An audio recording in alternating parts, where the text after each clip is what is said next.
I just want to say quickly again before we get started, if you can please look at your participant name and make sure that you have a first name and last name there.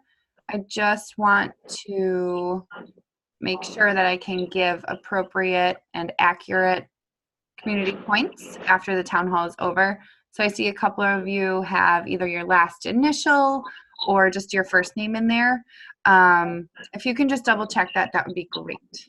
Thank you. Thank you. And if you have any questions, please let me know.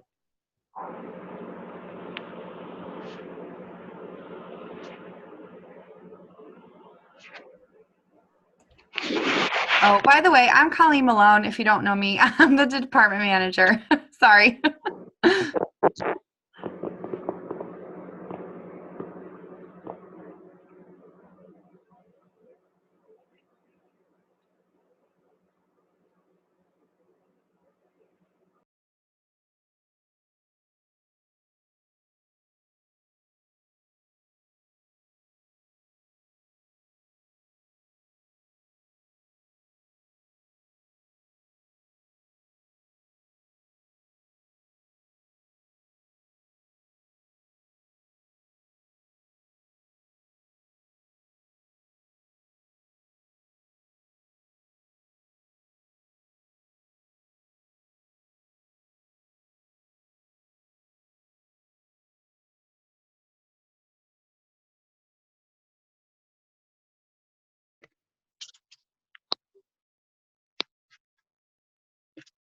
All right, so right now I see Dr. Crowley on, and I see Dr. Eldridge and Dr. Dalton. So Dr. Crowley, if you want to kick us off tonight, since you're somewhat going to be our moderator, that would be amazing. Please introduce yourself and then let us know what we're doing at the town hall tonight. And then if you want to call out one of your fellow faculty to introduce themselves too, that would be great. Absolutely. This is Dr. Crowley Moderate Meeting Night, as I just left another one to come to the town hall. So I am going to shamelessly plug the Pride Plus group. It is the newest student interest group in the Chicago school system. It is open to all online campus students, regardless of the program they're in.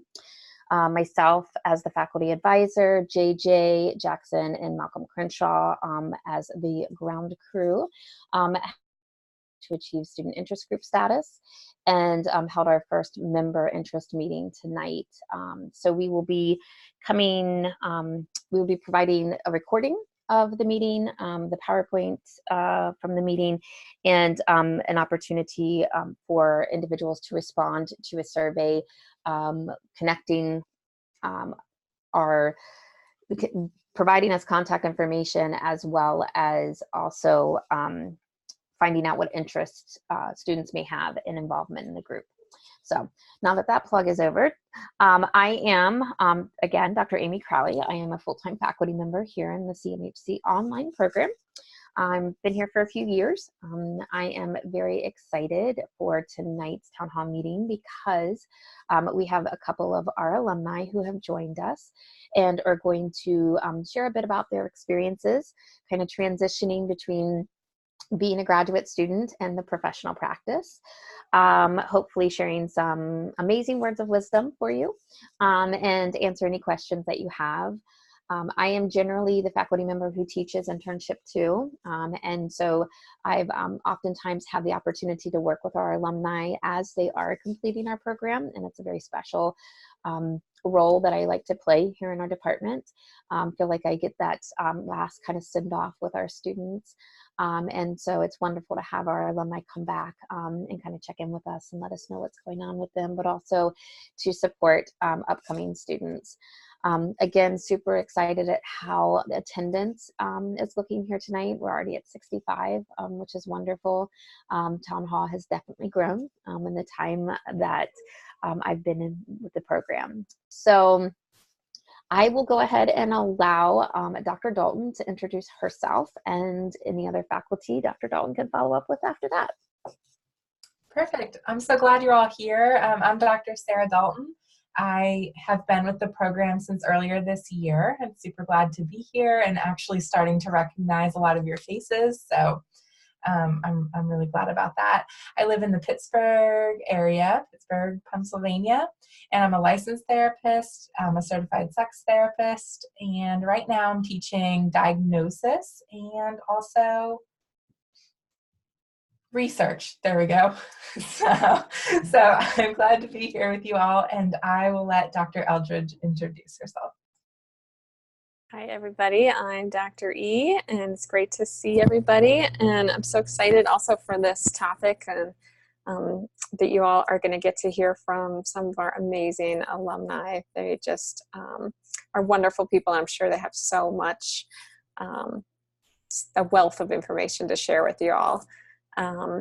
I am here in Denver, Colorado, and I'm currently teaching the 592 Clinical Mental Health Counseling course. So hello to everybody from that course, as well as the 800 course. So those of you in Capstone as well, I hope that you'll all get some really valuable stuff out of tonight. Oh, plug, and Dr. Dalton, I apologize if you just said that and I said this and I zoned out, but Dr. Dalton and I are in charge of the newsletter. And if anybody wants to contribute to that or be a part of that, we would welcome your participation. So you can email either of us for that. And I think that's it from me. I will say the newsletter is not just a boring newsletter. It's exciting. We actually use a really cool platform. It's called S'more. So it's much more interactive and like a social media friendly newsletter format. It's really cool. So if you are interested in participating, let any of us know. I don't think we have any other faculty with us. At least I'm here. Oh, there we are. Oh, hi, Dr. Moore. Go ahead. I'm here. So I'm Dr. Ruth Oots Moore. I'm in Savannah, Georgia. And hi, I was a tad bit late getting in. I was trying to manage some child issues. But anyway, it's my pleasure to be here with all of you. I'm currently teaching the theories course, but some of you may remember me from diagnosis or couples and families and all of that. So my area of specialty is counseling children and adolescents, play therapy, courtroom testimony, all kinds of things. So it's my pleasure to be here, like I said, with all of you. I encourage you to reach out if you have any questions, or I always just say use your faculty wisely. You're in this program and we're here to serve you and take advantage of that. If you know your faculty have interests in the same areas where you have interests, reach out to us, because we really, really, really want to help you and mentor you, and we want you to be successful, not just academically in your courses, but as counselors in your journey to being the best of the best in the field. So, okay, that's it. Thank you, Dr. Moore. I guess I should have also included, I am in sunny, warm Florida, where our highs are much higher than the rest of the country right now. And certainly we did not get snow on Halloween like Chicago did. Sorry, Colleen. My kids were roasting in their costumes, whereas Colleen's probably had to have snowsuits over theirs, but that's all right. I'm going to respectfully and politely boo you. Boo. So, and I, in addition to teaching internship too, my areas of specialty are addictions and LGBTQ. So I do teach the addictions course and the human sexuality course most often. So many of you probably have not had an opportunity to meet me because I do teach classes that you will encounter at the end of your program. But I do recognize a lot of us that are here tonight, so I'm excited about that.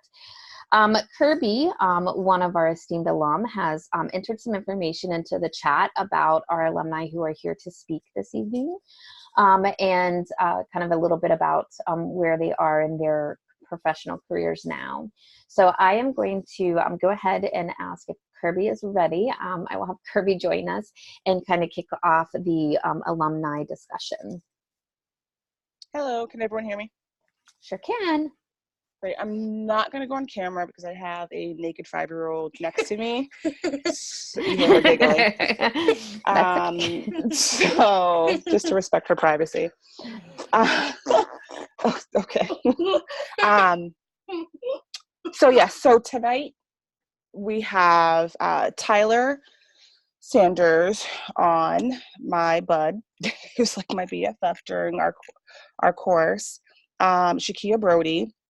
We have Cherish Beecham and Michaela Dietrich. I'm hoping one other would join us, but she'll let me know when she pops up. But I guess I can just kind of open up to any questions. I don't know, Dr. Carla, do you want me to introduce myself anymore? Yeah, Kirby, if you just want to kind of share a little bit about your experience in one of the first cohorts and transitioning from student to professional, we'll kind of give each of the alum an opportunity to talk about sort of their segue between those two identities before we kind of get into Q&A opportunities. Right. So I was a part of the first cohort. So just imagine it was about maybe 15 to 20 of us and 3 professors. So, and majority of our program or courses were partially built. So we went through it with them. It was great and difficult, but I think we learned a lot. We got down to, just like really hardcore, deep, great discussions, better understanding just philosophy, treatment, theorist. We had the opportunity to really help our professors build the program, because if something wasn't working, we made it known and they would adjust it, tweak it, turn it to however would like satisfy our ability to become professionals. So, we take great pride in this. That's why you see the bulk of the alumni that are present are from cohort 1, because again, we're just strong and proud in this program. As far as a professional, I'm about 2 years out, a little over 2 years out. And I dove into everything I possibly could. And not because I didn't feel like I didn't learn a lot. I stepped out quenching more. I stepped out really learning who I was. I remember having a conversation with a coworker, thinking I came out, loving all things Adlerian, and not once did I implement it. And I was just like, oh my gosh, now who am I? I thought I was this, I thought I was that, I thought I enjoyed Adlerian family therapy. And no, I was able to really just hone in my own professional identity, because one, I found allow that, and 2, because I had the opportunities to just dig into other trainings and professional networking systems. So I really enjoy the population I work with. I really enjoy the theoretical philosophy I believe in and that I follow. And really, I wouldn't have had the full exposure if it wasn't for this program. I don't know what else to really say. It was a great experience, and it really prepared me. And a lot of people gave us kind of slack for being online, but it actually helped us stand out a bit because, again, being in the first cohort, we were thrown in to the fire because we knew we would get slack for being an online program and only having a small amount of direct on-campus interactions. So, we stood out. I stood out. People probably thought I was a little bit snobby, but I didn't care. I was proud. But yeah, that's me. And Kirby is not exaggerating when she says 3 faculty and like 12 to 15 students. It was Dr. L.A., Dr. Soli, and Dr. E. And that was it. And courses were literally being built while students were taking them. So they came on right at the very beginning and were instrumental in helping us as faculty fine-tune the program that you are all in now. And so kudos to them for braving the storm. Kudos to them for surviving and coming out so much stronger. And also just so very grateful that they have, joined us this evening to kind of connect with us once again. So thank you for starting us off, Kirby. I do appreciate that. I see Tyler is on my screen. Tyler, do you want to step up next? Sure. Hey, Dr. Carly, how are you? I'm good. Hey, everybody. Kirby, Cherish, Shakia, hello. Hope you're all doing well. Before I forget, Dr. Moore, I work at Coastal Harbor here in Savannah, so we'll have to link up pretty soon. That's really cool. Didn't see that coming. Oh my gosh, I'm sorry, I took myself off mute. Yeah, it's okay. Yeah, so I've been at Coastal for 2 years, so. Oh, yes, okay. Yeah. Stay in touch. We'll link up in a little bit. Okay. So to give brief history, Kirby kind of gave you guys like an intro to kind of like what we went through in the program. So you kind of got that, but to give you an idea, so I'm kind of the opposite of her. I was hell-bent on working with adults when I was done. And I actually ended up working with primarily 13 to 17-year-old males. And that's the main population I work with now at a residential inpatient treatment center. So to give you an idea, the average stay at our facility is 3 to 6 months, which actually the field's actually moving away from. A lot of it is going community-based, which I actually appreciate. But it's actually given me a really good experience because you start to learn about different aspects of the field. And that's something I could probably speak on is like we're a for-profit company. So with that comes different things. And you have to actually be very careful with your ethics, and it can test that at times based on, insurances and things like that. And there's a lot of different variables there, which is, I don't mind answering questions about, but it can really challenge your ethics because when you talk money versus clinical care, it brings a lot of questions into it. So you have to be very careful. And that's something that I had to learn over the last 2 years. And that's an interesting aspect that if anyone has questions for them, feel free, because I did my internship at a nonprofit. So my internship 1 and internship 2 was completely nonprofit. There were 4 therapists. I was one of them as an intern, including our clinical director. So there were really only 2 other therapists. It was completely United Way funded. And then I went to work for basically a Fortune 500 company at a residential treatment center. So I've seen both ends of it within the 3 years of me actually practicing. So it's been completely eye-opening. I can also speak to now after a couple years, I'm actually going through a job interview within my own company to be a director of utilization management, which oversees the reimbursements for clinical services within our company. So I'm actually in the process of the second interview for that on Monday. So I can speak to that as well. But for therapy, I primarily work with, like I said, 13 to 17-year-old adolescent males. I use a lot of CBT-based therapy. I know I can see Kirby's face right now, like grinning at me. And person-centered. I do a lot of family work, of course, as that's integral to get them back home and back into the community if they're in state custody or a foster child. And I also have a specialty working with the SO population. And so, this can be very controversial in our field, is that some people see young men who offend sexually as criminals, which they are. But some of them endured the abuse themselves and the trauma themselves at an early age. And I try to play an integral part of rehabilitating them.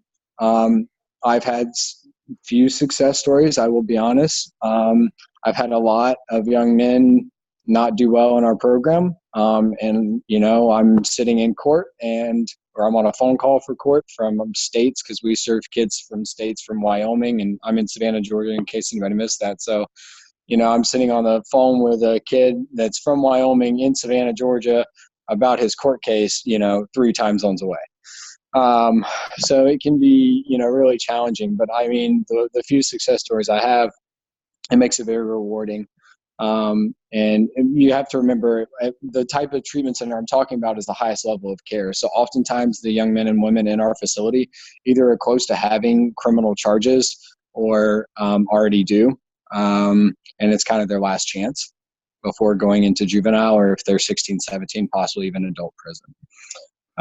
So it's a very rewarding job. It's a very stressful job. It's a very fast-paced job, but it's one of those places where if you work, it does look great on a resume. That is for sure, because if you can handle that population, you can pretty much handle anything. So that's a quick synopsis of what I do. And real quick, who I am. Go Dogs, Georgia Bulldog fan. I go to all the home games with my dad. I'll be in Auburn this weekend, so I travel, self-care. Kirby's going to clap, probably Cherish and Shakia, but I'm finally getting married in March. So planning a wedding. Yeah, I know. I waited as long as I could, ladies. So a lot of self-care, a lot of fun time, great distractions. So, but yeah, if any questions, I'll even put my Gmail, I always do, in the chat. So if anybody has any questions, or if anybody wants to ask any questions now or at the end, feel free. I just want to say really quickly, so Tyler, I'm great. I'm so glad to know that you're here in Savannah, but a little bit on me. So, and I'll be brief, but my experience, a bulk of mine has been with survivors, child survivors, abuse, trauma, and all of that. But right after I finished my doctorate degree, I was offered a really great job as the program director of an adolescent sex offender unit. And so I worked with, adolescents who were convicted of sexual offenses. And so it was interesting because I was doing that job by day, and at night I was building a private practice where I was working with primarily with victims and child Department of Family and Children's Services of children who had experienced abuse and trauma. And then I was working with offenders by day. And so it was quite challenging. So I get what you're saying of like, it's rewarding, it's challenging, and all of that. So hats off to you, but I'm really happy to know that you're in Savannah and to connect. Oh yeah, I look forward to it. It'll be awesome.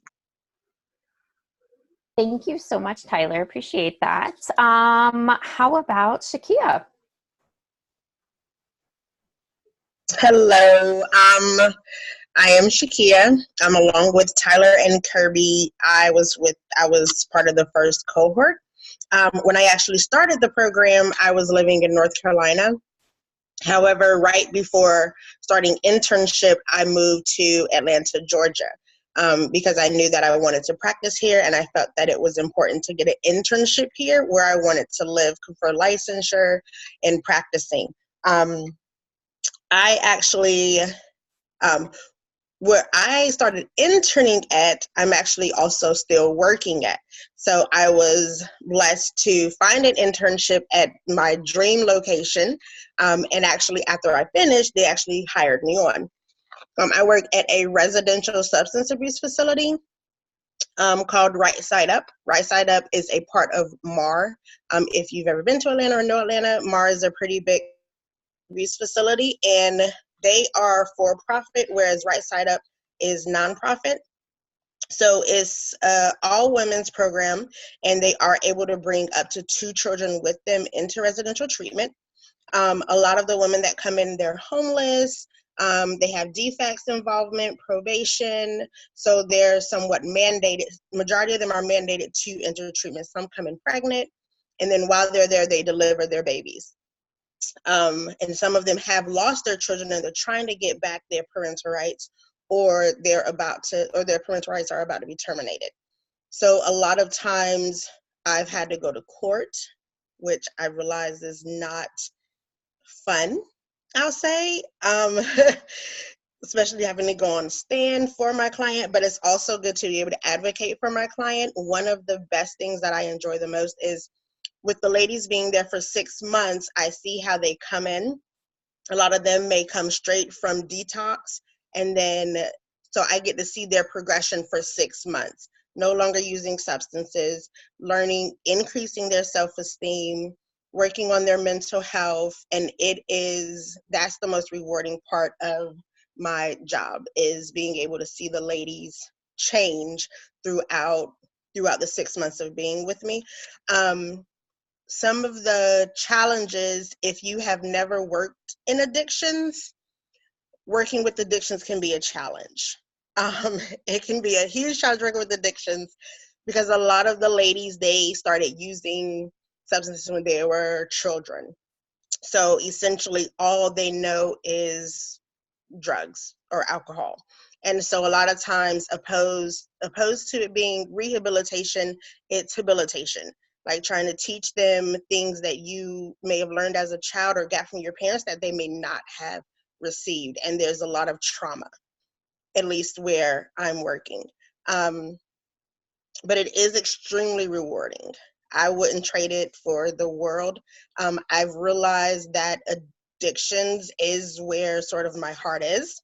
And through the program, I've also realized that, surprisingly, I really also like working with anxiety and bipolar, which I did not expect. But I did discover that because I get a lot of high anxiety clients. The last year, I also took on a job at Peachford Hospital, which is a crisis stabilization hospital in Atlanta. And I've worked with children as young as 5 to elderly as old as 80, that come in for all types of mental health. And I realized that I did not necessarily like working in a hospital. One of my best pieces of advice is to try different things, because some ways you can figure out what you do like and what you don't like. I've always thought that I would not like working with children, but then when I worked at Peachford, I actually liked working with the children. The only thing that I didn't like is that, at least at this hospital, it was more case management opposed to actually counseling, which for me, I love being able to see the progression with someone opposed to just seeing them for 15 minutes and then they're gone and then I never know what happens. So that's one of the aspects that I love about counseling. I'm not sure. I saw a question on the chat. I don't know if I'm supposed to answer that or wait till the end. I'll bring them up at the end. Don't worry about it, Shaquille. Okay. So that's sort of me in a nutshell. I am an APC, and next July, and then August, I will be applying for full licensure. My ultimate goal is, once I become fully licensed, is to open up my own practice in Atlanta. So I'm actually starting the process little by little, instead of waiting till the last minute. And one of the things that I realized is making sure to check your board, your state licensure board, because that can mess you up, I'll say. So and in Georgia, the rule changed just last year, I think it was, Tyler, last year. And so just making sure to check your board so that way then you can make sure that you're on the right path. And that's pretty much me. Thank you so much, Shakia.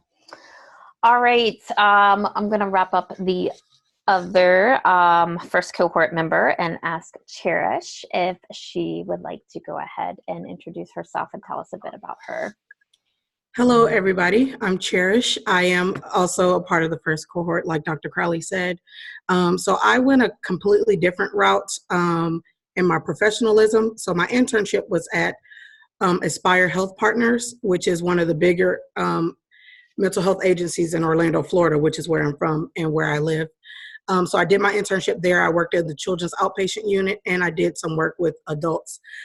There I really got to see a lot of diagnosed-based clients, so schizophrenia, bipolar, a lot of conduct disorder, since I work with children. But I found that I did not like it. I felt that it was more quantity over quality, and that's what you tend to get in like huge agencies like that, where with managed care, a diagnosis is required in order for insurance to pay.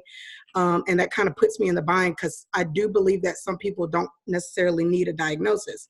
So I went into a more private sector. I did some contract work for Central Florida Recovery Center, did some substance abuse, did home visits. And then I ended up at a school. So I work at Pace Center for Girls. I've been there for 2 years. And it's an alternative school, all-girls school.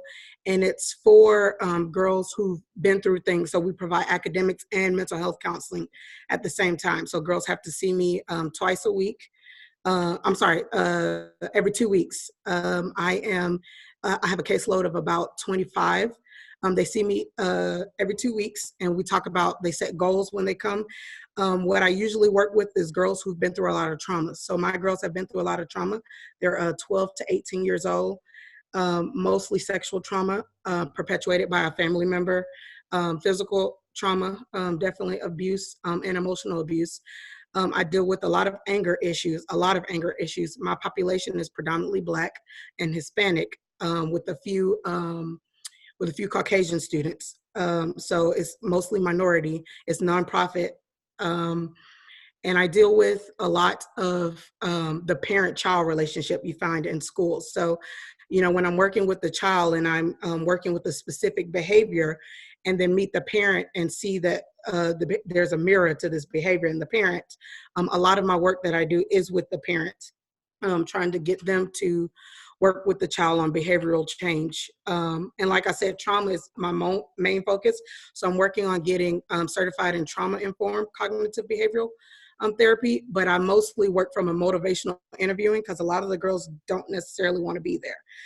They're in here because they got kicked out of their schools for fighting, which I deal with a lot, or for sexual misconduct, or whatever the reason may be. A lot of them are on probation, so we are contracted with the Department of Juvenile Justice, and our job is to try to keep them out of the system.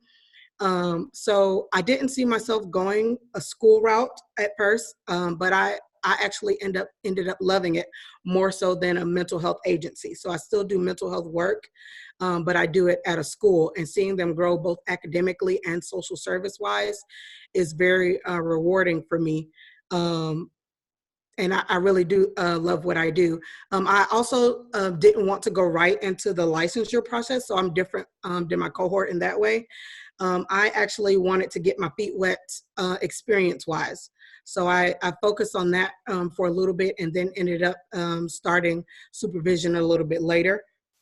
So I'm still probably a little over a year off for my license. But I have been doing other trainings instead. So because Florida is when I took the training, Florida was #3 in human trafficking. So I am trained in working with human trafficking victims, specifically adolescents. Now we may be higher up on the list because it's a lot going on in Florida right now, like a whole lot. So I got my certification in human trafficking, and I have a certification in crisis prevention. So how to physically de-escalate situations, because a lot of fights do happen at my school. I've learned that as well. Other than that, was that everything? I think that's everything. Thank you so much, Cherish. And I forgot how close we live to each other now that I've moved over to the Orlando area. Used to be in Tampa, now I'm mid-state. But absolutely, Tampa was a very large hub for the import of for sex trafficking and work trafficking as a major port city. So it's definitely, we are growing here in Florida, and unfortunately that way. So we do have one more alum, and I do want to get to her. However, Dr. Stretch snuck in the meeting, and I want to just give her an opportunity to introduce herself to everyone before we panel. Yeah, thank you. I appreciate it. So sorry to be delayed, guys. I had something I had to handle here at home, and I joined as soon as I could. So good to see everybody. I see a lot of familiar faces, people who I adore from my first couple of cohorts, and just really excited to see everybody. And I just want to give a special call out to all of our alums, and thank you for being here and continuing to be such a wonderful support to our program. So, and for those who don't know, I am the department chair. So I run the whole program and work with Tiffany Rush Wilson as the associate department chair. And I am the administrative lead for students whose last names are A through L. And Dr. Rush Wilson, who is basically been forced to take a week of vacation, covers those individuals that are last names M through Z. So we're happy to support you and help you the best way we can. Thank you, Dr. Crowley. Absolutely. So we will move on to our next alum, who I got to work a lot with because she was also my advisee. So I'm super excited that she's here tonight to join us. So Michaela, I see you are on camera. Would you like to go ahead and tell the students a little bit about yourself? Yeah, is this working okay? It's been a while since I used Zoom. Yes. I mean, not that long. My name's Michaela Dietrich. I am in Central Pennsylvania, and I just graduated in April 2019. So I'm not a first cohort, but I did have the pleasure of overlapping with the first cohort during residencies. So that was pretty cool. I'm in Central PA. Since I just graduated in April, it's been kind of a rush and a whirlwind of transitions going on. So when I first started the program in January 2016, I was then pregnant in May with my first daughter. And then after she was born a couple months later, was pregnant again, not on purpose. I would never do that again. So my daughters are 16 months apart. And so throughout the whole entire process of starting the program and completing it, I had my first two kiddos, and had to rearrange a whole lot of things. So when I found out I was pregnant with my second daughter, I was actually scheduled to start my practicum, and it just physically was not going to work out for me to deliver, heal, and get back to an internship site within the required amount of time and get my hours in. It just was going to be too much. And on top of that, I kind of had the audacity to think I could figure that out by myself for a very long time. So it took me a while to kind of reach out for my resources. Dr. Crowley personally walked me through so much of the process, and I was able to kind of stretch things out and delay my program just a little bit. Like I did my practicum over my delivery time so I could have a brief maternity leave.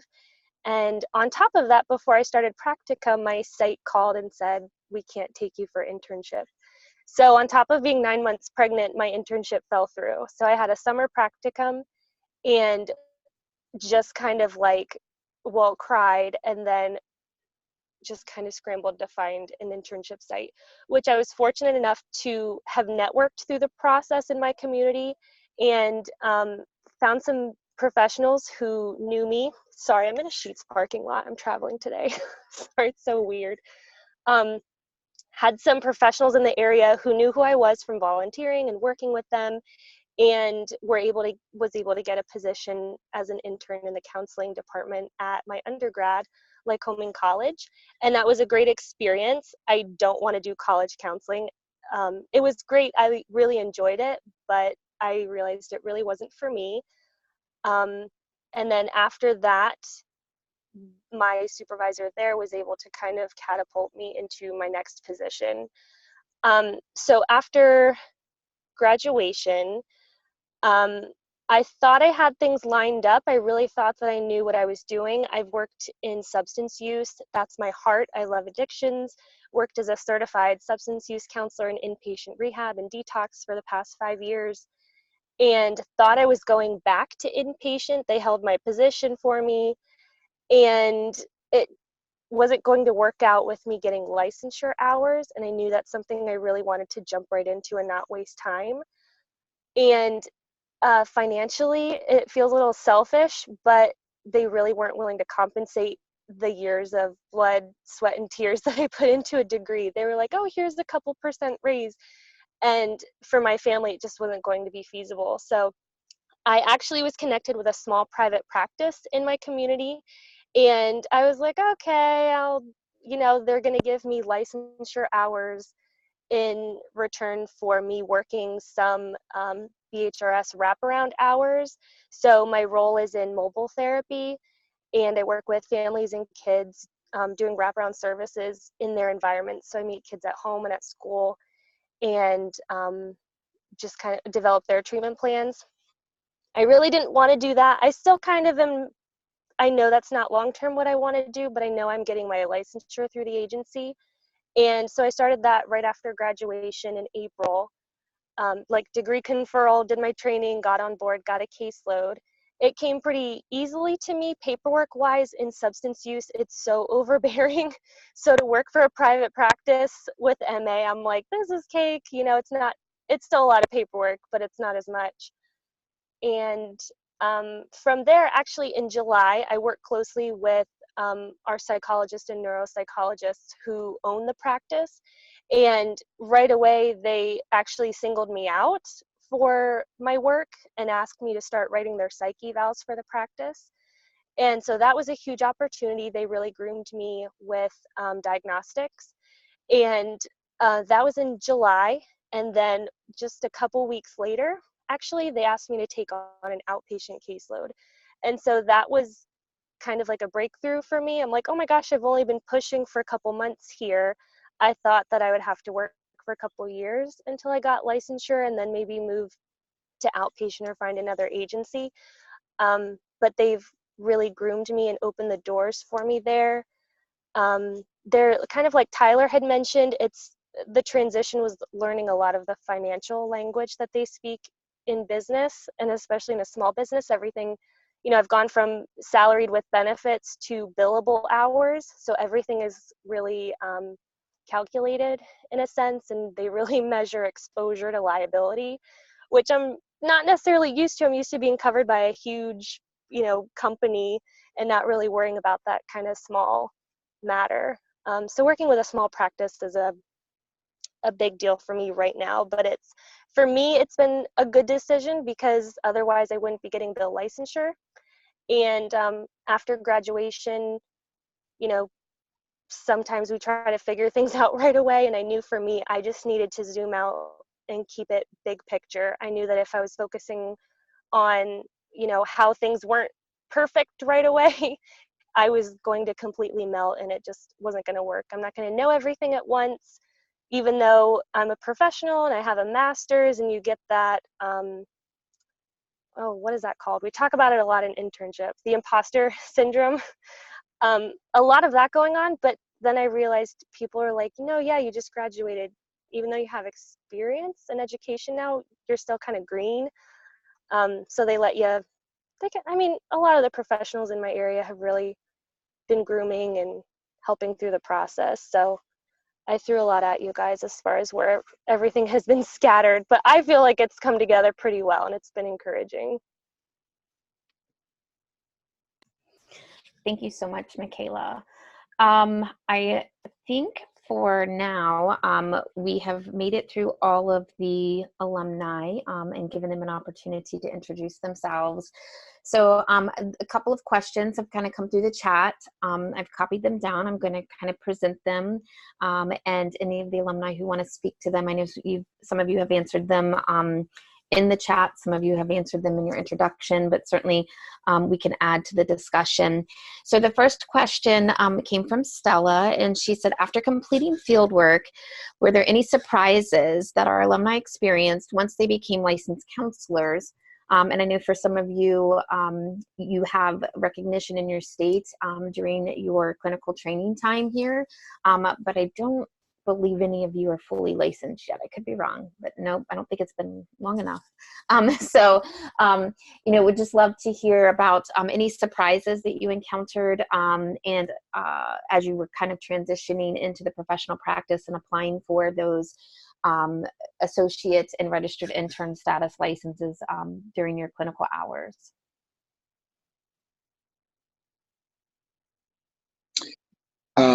So I'll go real quick. And actually me and Shakir were talking privately about it, about, her friend and the struggles he's having and how luckily I'm grandfathered in Georgia, like by 1 year by chance. So now like in Georgia, pretty much what you have to do essentially is be an APC as soon as you get the hours. You need to apply. So when we say like check your boards.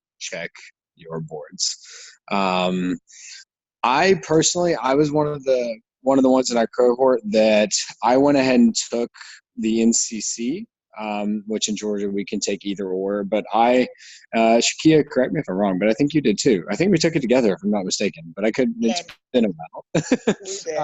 So we took it this spring, like actually, 3 months before we graduated, and luckily knocked that out. It was a lot with the internship and finishing the coursework, but, it helped us, kind of have a check mark done by the time of graduating or looking and ready for interviews and things like that. But just make sure you check your boards and your requirements. It's really important. We were talking about, me and Shakir were talking about how, like in Georgia, for instance, make sure if you are LPC track, you are supervised by an LPC. She's had a friend, I didn't mention it to her, but I've had a friend that was not being supervised by an LPC, and now they're trying to get licensed, and those hours are coming into question, and they may have to redo the hours. So, just make sure all of those little details, make sure you use your faculty, especially if you have the luxury of having one in that state. So, just make sure you do your due diligence. That way, if you stay ahead, you don't get behind. It's a good rule to live by. So. I want to jump in on something that Tyler said, and that is that, because we're a CACREP accredited program, which you have a lot of the first couple of cohorts to thank for that, because they were such an integral part of that, getting us that accreditation.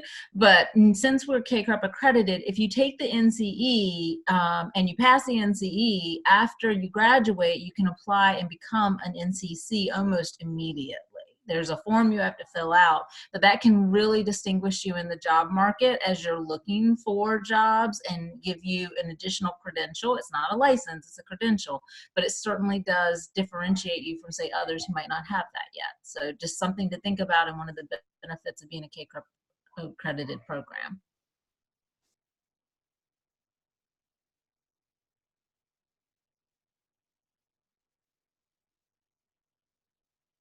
I would actually jump in and say, along with what Tyler was saying, it's also never too early to find someone in your area if you do need an LPC. I know half of my hours have to be supervised by LPC, and I thought I knew people off the top of my head, and they actually had different credentials than I realized.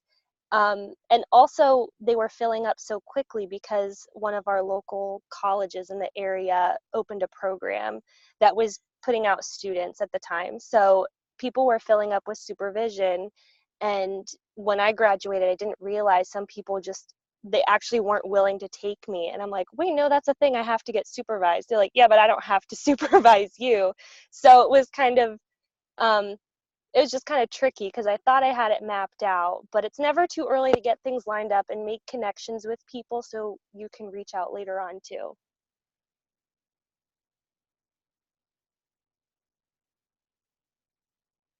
All right. The next question came from Allison, and it says, is there any piece of advice you'd like to give us in regards to starting field work?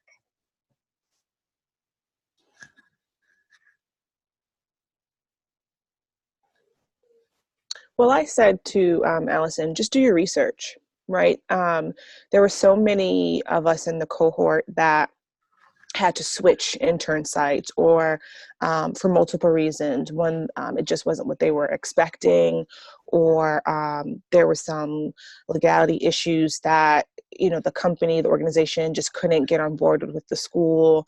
So there were just a number of reasons that they didn't realize were going to affect them. So they may have started late, couldn't start that term.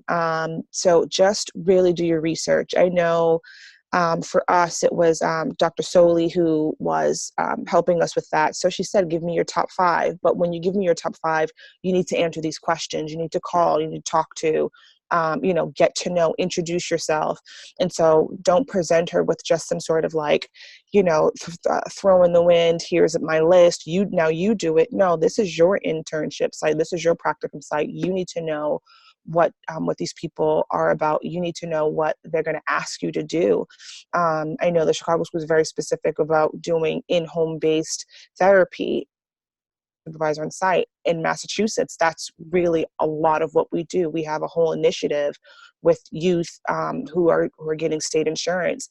Almost every mental health, private practice, large organization, for-profit, nonprofit has an in-home based program. And of course, they're going to throw an intern in there because, one, it's big money. to they always need clinicians to be there. And that's just not what the Chicago school wanted. And I was actually happy to have that. I wanted to be on site. I wanted to someone I can run to and say, oh my gosh, I totally screwed up. What do I do? But if I was in the field and had nobody, it would have just been a disaster. And I know for myself, I actually was able to stay with my practicum site for all three, intern 1, intern 2.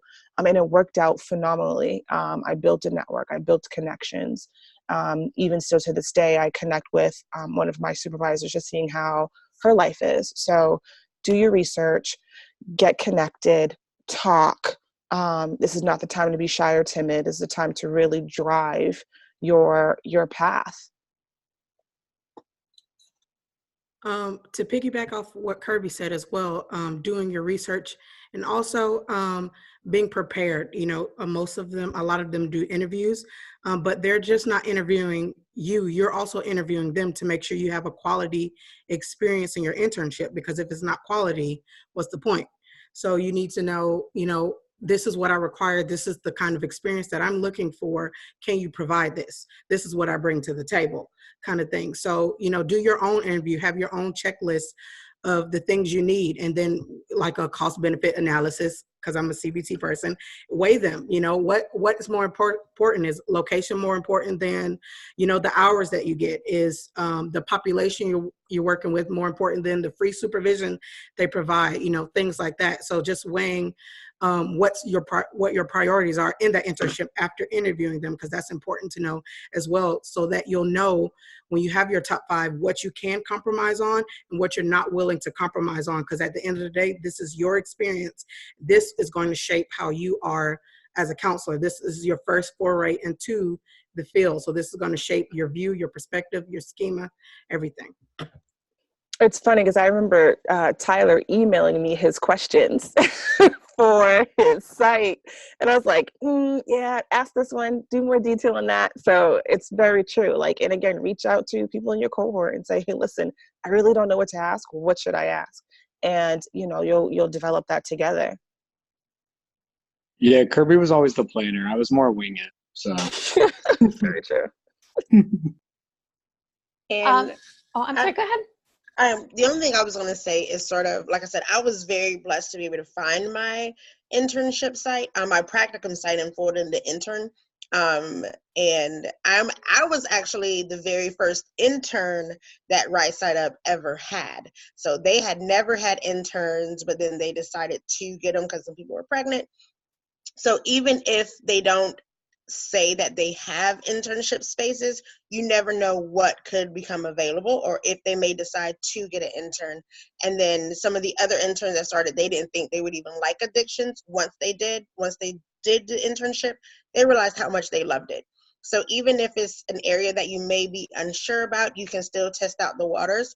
And then this wasn't my experience, but even reaching out to some of us, like the alumni, because I know for my site, there has been people from the program, from the Chicago school, that has interned with Right Side Up now. And sort of a lot of times, because Dr. Soli knows about it, because this is where I started, but then also even reaching out to us, we may be able to get that connection for you as well.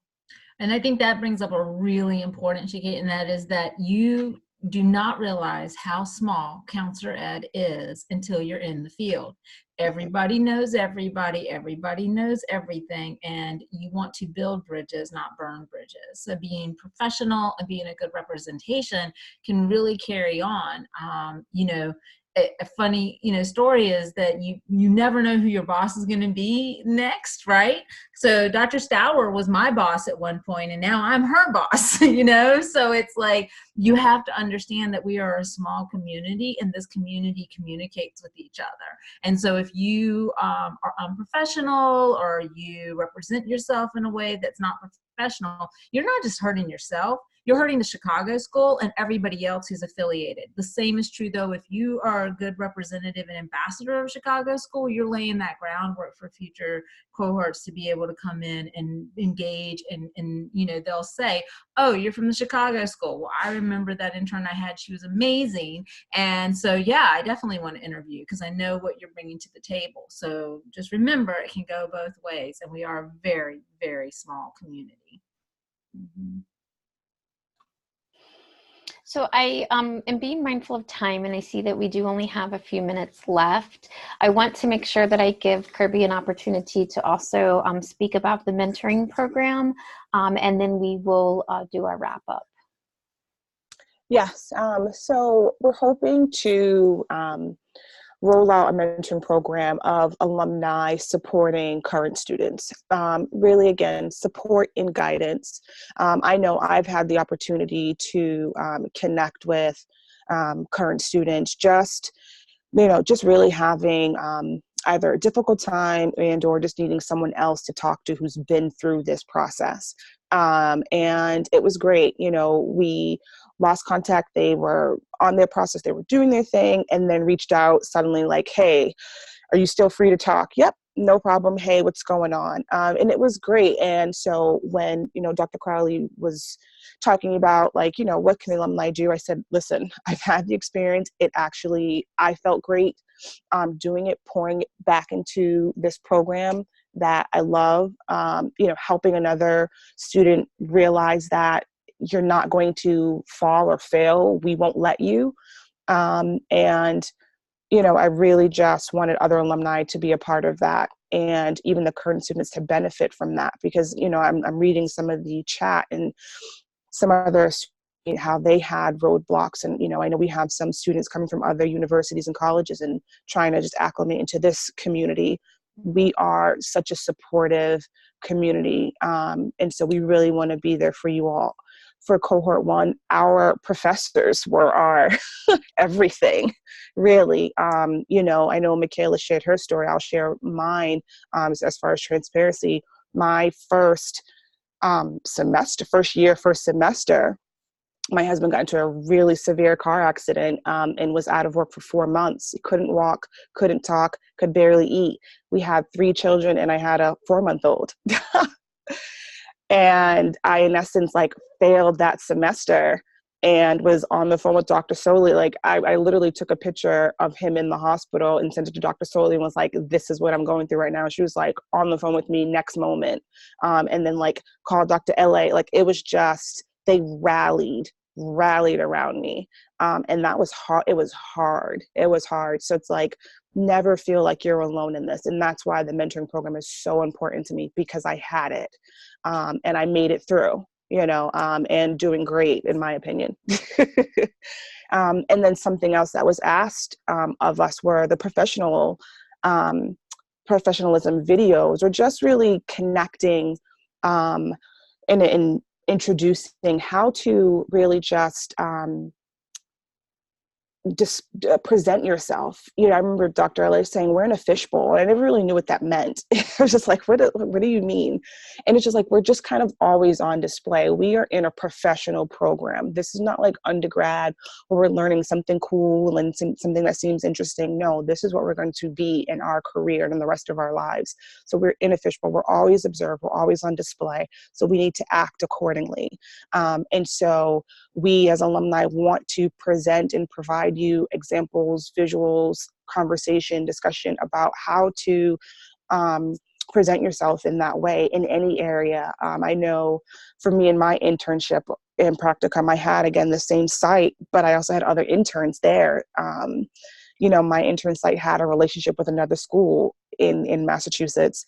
And so I was the oddball out, didn't know the lingo, didn't know the language. So it was just weird, but I had to just deal with it and show them who I was, show them that, we are a reputable program, a reputable school, and we are just up there just as you are. And so that's another thing that we want to provide the current students. Thank you so much, Kirby. And we will continue to provide information on the mentoring program and how to get involved. Be on the lookout for that information in the advising forum when it becomes available. I want to thank all of the alumni for coming this evening, sharing your wisdom and experience with the students, taking busy professional lives to come join us here. It's great to see you all. Extra kudos to Kirby for getting everyone together for me so that we could have some alumni here. It's been wonderful to see you and hear your stories, to hear how wonderfully things are going.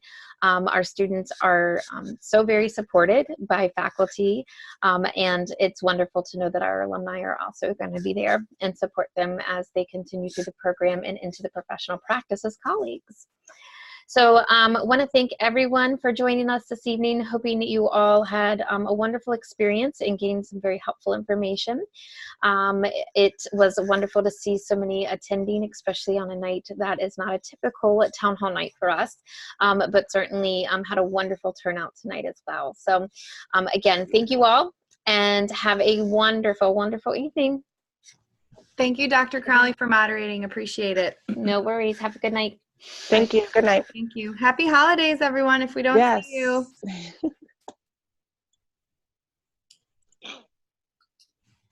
Have a good night, everybody.